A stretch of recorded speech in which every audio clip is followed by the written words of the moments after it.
Setting: a vibrant street in Mexico City, 2025, during the Day of the Dead, Dia de los Muertos. The night air is thick with the scent of marigolds and copal incense. Strings of papel picado, colorful, intricately cut paper banners, flutter above cobblestone streets, illuminated by flickering candles and lanterns. Altars ofrendas adorned with sugar skulls, tamales, and framed photographs glow under a starlit sky, as families gather in a joyful celebration of life and death. Morgan Freeman weaves through the bustling festival, his gray suit a quiet contrast to the explosion of color around him. The rhythmic pulse of mariachi music mingles with laughter and the soft murmur of prayers, creating a symphony of remembrance. His eyes, warm and inquisitive, take in the scene.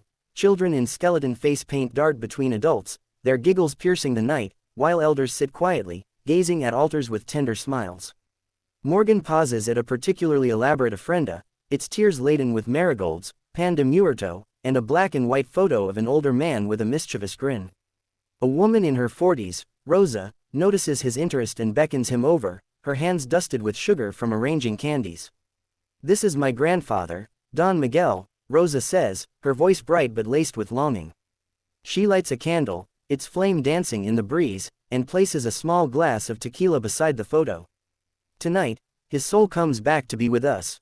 Morgan kneels beside her, his deep voice soft. "You believe he's really here?" Rosa nods, her eyes shining. Dia de los Muertos is when the veil between worlds is thinnest. We honor them, and they join us, not in sorrow, but in joy. She explains how the tradition blends Catholic All Souls' Day with ancient Aztec beliefs, where death is not an end but a passage to another realm, a continuation of life's cycle.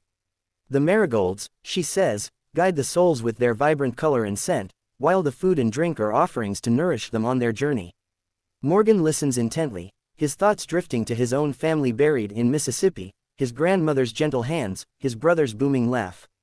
He shares this with Rosa, his voice steady but vulnerable. "I lost them years ago, but I feel them sometimes, in quiet moments. Is that what this night is for? To keep them close?" Rosa smiles, handing him a marigold petal to place on the altar. "Exactly. They live in us, in our stories, in our love." She points to the crowd, where a young boy offers a sugar skull to his mother, and an elderly couple dances slowly to a guitar's mournful strum. "We celebrate because death doesn't erase them, it transforms them." The air grows cooler, and a group nearby begins singing Cielito Lindo, a traditional song to wake the souls. The melody rises, heartfelt and haunting, and Morgan feels a lump in his throat. Rosa invites him to join, teaching him the words. He sings softly, his rich baritone blending with the chorus, and for a moment, he feels connected not just to Rosa's grandfather but to his own ancestors, to every soul remembered in this vibrant, living ritual. As the song ends, fireworks burst above, painting the sky with gold and crimson.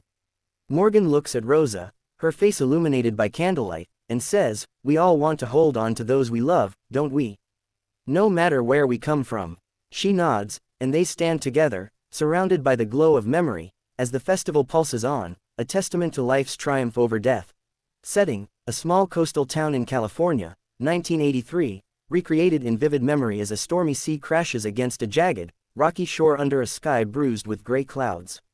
The scene shifts to 2025, in a cozy seaside cafe, its windows fogged with the chill of an autumn morning, where waves still murmur in the distance. The storm rages, a howling beast of wind and water, as David Bennett, a burly naval officer in his 30s, clings to a splintered piece of his ship's wreckage. The Pacific Ocean churns around him, its icy waves clawing at his body, dragging him under. His lungs burn, his vision blurs, and the world fades to black. Then, a radiant light blooms around him, not the cold glare of a searchlight, but a warm, golden glow, pulsing with life. Within it, countless fragments shimmer like stars, each a fleeting image of faces, places, moments, his childhood dog, his mother's smile, a sunrise over the horizon. A presence, vast and gentle, envelops him, and a voice, not heard but felt, resonates in his core. "This is not your time. You must return." Peace floods through him, a certainty that he is known, loved, and not alone. Then, a violent tug yanks him back to the surface. He gasps, saltwater stinging his throat, as his crew hauls him onto the rocky shore after 15 minutes submerged. He collapses, shivering, alive, but forever changed. Decades later, in 2025, David sits across from Morgan Freeman in a weathered cafe, the smell of coffee and sea salt mingling in the air. The wooden table between them is scratched, etched with years of stories like the one David tells now. His hair is gray, his eyes steady but bright with the weight of memory. That light, he says, his voice low and deliberate, it wasn't just light. It was God, or something bigger than any name I could give it. Morgan leans forward, his hands clasped, his face a map of curiosity and empathy. What did it feel like? He asks, his voice a warm anchor. David pauses, staring at the steam rising from his mug. Like I was part of everything, every person, every moment. No fear, no pain, just love. And then I was sent back, like I had more to do.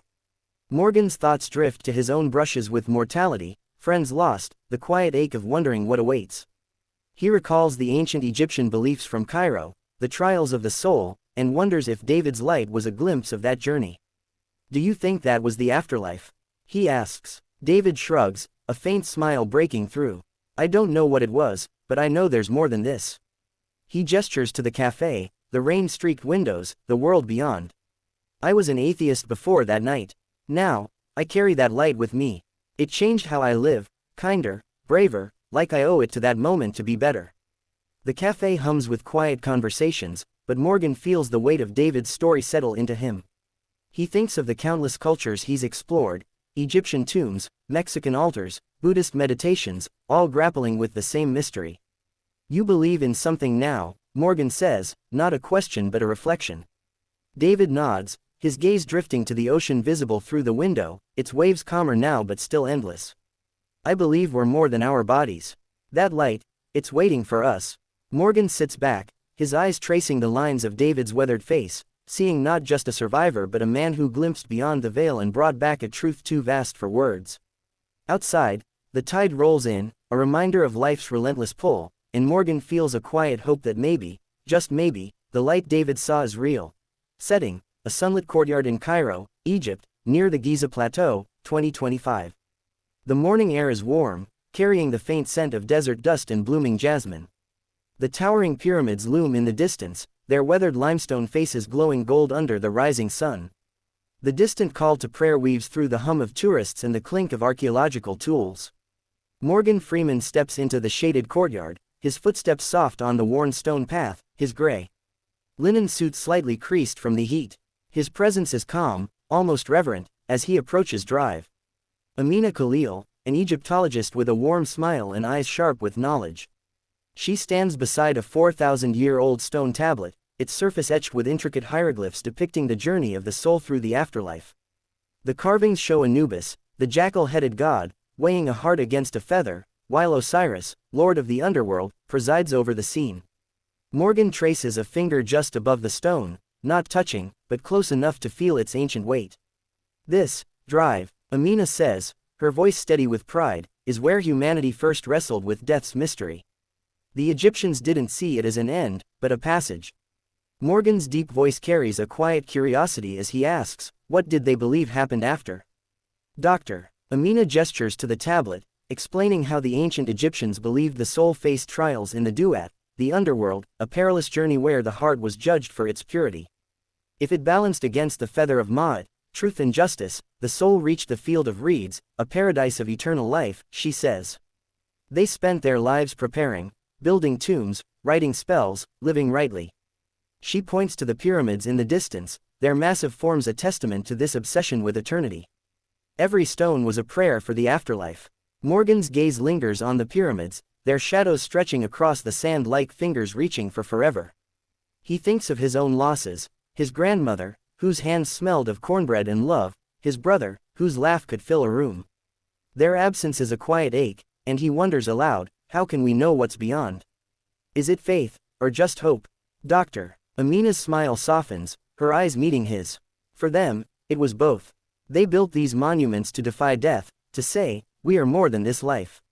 She hands him a small replica of an ankh, the symbol of eternal life, its cool metal grounding in his palm. They believed the soul endures, shaped by how we live. The courtyard buzzes with life, archaeologists brushing dust from artifacts, a vendor calling out to sell water, a child chasing a stray cat. Morgan feels the pulse of history here, where questions of mortality were carved into stone millennia ago. He reflects on the journey he's embarked on, from Cairo's ancient sands to modern labs, all seeking answers to the same question. Every culture has its own map of the afterlife, he muses, his voice rich with wonder.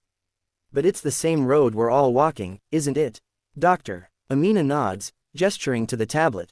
This is just one story. Yours is still being written. As Morgan steps back into the sunlight, the pyramids stand sentinel behind him, silent witnesses to humanity's oldest hope. He slips the ankh into his pocket, a small weight of connection to those who came before, and feels the stir of a question that binds them all: what lies beyond the horizon of death? He's not here to answer it, but to listen, to the stones, the stories, the souls that echo through time. A sleek, state-of-the-art laboratory in New York City, 2025. Sterile white walls hum with the soft glow of computer screens and blinking LEDs. A humanoid robot stands in a glass enclosure in the corner, its metallic frame gleaming under fluorescent lights. The faint hum of servers and the occasional click of keyboards fill the air, blending with the distant rumble of city traffic outside floor-to-ceiling windows overlooking Manhattan's skyline.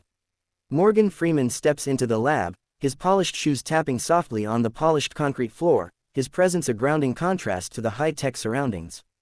The air smells faintly of ozone and antiseptic, a sterile counterpoint to the vibrant chaos of the Mexican festival or the ancient sands of Cairo. He's here to meet Dr. Priya Patel, a neuroscientist whose dark hair is pulled back tightly, her eyes sharp with the intensity of someone chasing the edges of human understanding.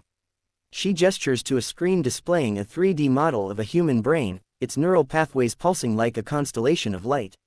"We're trying to map consciousness," she says, her voice crisp but tinged with excitement. "If we can understand what makes us, our thoughts, memories, personality, maybe we can preserve it beyond the body."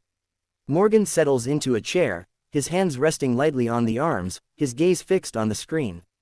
"Preserve it how?" he asks, his deep voice carrying a mix of curiosity and skepticism.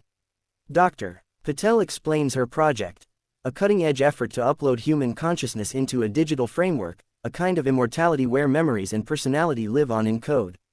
She points to the robot in the corner, its blank face eerily still. "Imagine your mind in there," she says. "Every joke you've told, every love you've felt, stored forever." Morgan's eyes narrow slightly, his mind flashing to the Egyptian tablet in Cairo, etched with hopes of eternal life, and David's radiant light in the storm. "Would that be the real me?" he asks, leaning forward. "Or just a shadow?" Dr. Patel hesitates, her fingers pausing over a tablet she's holding. "That's the question," she admits.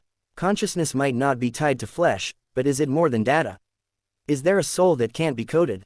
She shows him a simulation, a digital avatar speaking with a synthesized voice, recounting a memory of a childhood picnic. The avatar's words are precise, but its tone lacks the warmth of human imperfection. Morgan listens, his thoughts drifting to Rosa's altar in Mexico City, glowing with marigolds and love, and to his own memories, his grandmother's voice singing hymns, the weight of his brother's coffin. "We've always fought death," he says, his voice low and resonant. "Pyramids, prayers, now this. But are we saving ourselves, or just our stories?" The lab feels colder now, the hum of machines a stark reminder of the gap between technology and the mysteries it seeks to unravel. Dr. Patel shares her own doubts, her voice softening. "My father passed last year. I'd give anything to hear his laugh again. This work, it's my way of trying to hold on." Morgan nods, recognizing the same ache he felt in Cairo, in California, in Mexico. "We're all reaching for the same thing," he says, "a way to keep what matters." He stands, walking to the glass enclosure, and studies the robot's featureless face, its eyes dark and unblinking. It's a marvel of human ingenuity, yet it feels distant from the light David described or the souls Rosa welcomed. As Morgan leaves the lab, the city's pulse greets him, honking taxis, the chatter of pedestrians, the glow of skyscrapers against the dusk. He slips his hands into his pockets, feeling the ankh from Cairo, a small anchor to the past. The question of the afterlife, he realizes, isn't just about gods or science, it's about what makes us human, what we carry forward, what we leave behind. He glances back at the lab's glass doors, then up at the stars piercing the city sky, and feels the weight of a journey that began in ancient tombs and now stretches into the digital unknown. Maybe, he murmurs to himself, it's not about finding the answer, but about asking the question together.